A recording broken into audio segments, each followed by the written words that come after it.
um, syempre kami as SB19, masaya kami na magkakasama kami. But ayaw namin ikahon yung sarili namin na kami-kami lang. Gusto namin bawat isa sa amin mag-explore and mag-excel sa gusto nila, sa sarili nila. Syempre, aminin natin, hindi pang habang buhay nang kakasama kami. Pero yung relationship, ito naman mga OA, hayaan nyo ako mag-explain.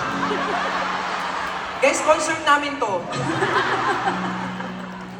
Hindi, aminin natin, dadating yung time na magkakaroon kami ng kanya-kanyang buhay. Pero,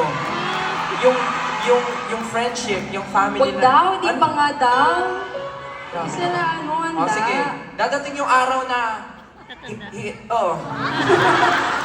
Dadating yung araw. Oh. Pero syempre, yung friendship, yung family na na-build namin, nandun na yun forever. Tsaka, speaking of kanya-kanya, alam mo ba na merong isang member na grabe,